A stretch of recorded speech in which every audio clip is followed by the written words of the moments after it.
கணிப்புகள் அனைத்துமே பொழுதுபோக்கு மட்டுமே. இது முழுக்க முழுக்க கணிப்பு மட்டுமே. வாங்க டியர் 1 மணிக்கான ஒரு கெஸ்ஸிங் ஒண்ணு பார்ப்போம். நல்லா இருந்துச்சு பார்க்கறதுக்கு.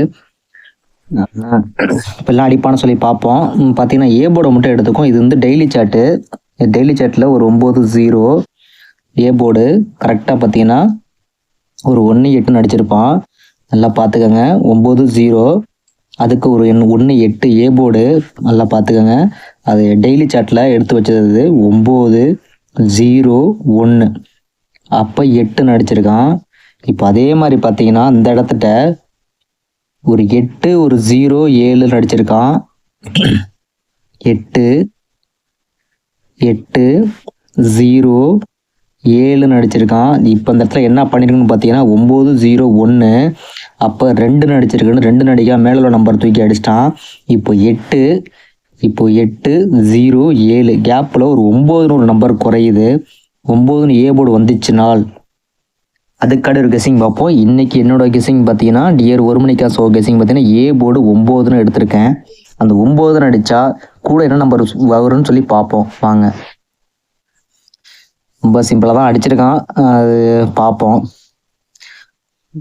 கடைசியாக அடித்த ஏ போர்டு 9க்கு மட்டும் ஒரு பேட்டர்ன் சொல்கிறேன் பாருங்கள். கடைசியாக போன மாதம் அடித்ததுக்கு ஏபி 90க்கு ஒரு ஏபி 90 அடிச்சிட்டான். ஃபஸ்ட்டு பேட்டர்னை முடிச்சிட்டான். இது ரெண்டாவது பேட்டர்னு. ஏபி 95க்கு ஒரு ஏபி 95 அடிச்சிட்டான். இது 2 பேட்டர்னு. இது மூணாவது பேட்டர்ன் பார்த்தீங்கன்னா ஏபி 91ன்னு ஒரு நம்பர் இருக்குது. அப்போ ஏபியில் 91 அடிப்பானா? அதுதான் விஷயம். அந்த இடத்துல நம்ம யோசிக்கணும். எல்லாம் பார்த்தீங்கன்னா தெரியும். ஏபி 90க்கு ஒரு ஏபி 90, ஏபி 95க்கு ஒரு ஏபி 95. அப்போ நம்ம ஏ போர்டு 9 எடுத்தனால ஏபி 91க்கு ஒரு ஏபி 91 அடிப்பானா அப்படி சொல்லி தான் பார்க்கணும். அப்போ ஏபி 91 வந்தால் சி போர்டு என்ன வரும்னு சொல்லி பார்ப்போம்.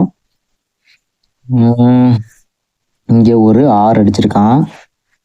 6 இங்கே ஒரு 8 வச்சிருக்கான். கூட இங்கே 8 வச்சிருக்கான். இங்கே 7 வச்சிருக்கான். அப்போ இங்கே ஒரு 3 வச்சிருக்கான். சரி, உங்கள் கெஸ்ஸிங்கில் என்ன ஒருத்தர் ட்ரை பண்ணுங்க. 1-9-0-0-1-1 மறுபடியும் 2 வச்சு 912ன்னு ஒரு நம்பர் அடிப்பானா அப்படின்னு சொல்லி தான் பார்க்கும்போது. சரி வாங்க, நமக்கான கெஸ்ஸிங் பார்த்தீங்கன்னா ஏபியில் ஒரு 91 ரிப்பீட்டு. ஒருவேளை பவர் போனால் 96ன்னு நம்பர் வச்சு ட்ரை பண்ணலாம். ஆனால் மேக்ஸிமம் ஏபியில் 91 அடிக்கணும். பவர் போனால் தான் 96. 7 1 3 5. சரி, ஏபி 91 நல்லா ஸ்ட்ராங்காக இருக்குது. ஏன்னா 3 பேட்டர்ன் அடிச்சிருக்கான் கரெக்டாக பார்த்தீங்கன்னா தெரியும். ஏபி 90, ஏபி 90, ஏபி 95க்கு ஏபி 95. அப்போ ஏபி 91க்கும் ஏபி 91 அடிக்கணும். ஏபி 91 அடித்தானா 912ன்னு ஒரு நம்பர் வச்சு லாக் பண்ணுவோம். உங்கள் கெஸ்ஸிங்கில் வந்து அவங்களும் ட்ரை பண்ணுங்கள். கெஸ்ஸிங் எப்படின்னு பிடிச்சிருந்தா ஒரு லைக் பண்ணுங்கள். கமெண்ட் செக்ஷனில் கமெண்ட் பண்ணுங்கள். நம்ம சேனலை மறக்காமல் சப்ஸ்கிரைபர் பண்ணுங்கள். நன்றி, வணக்கம்.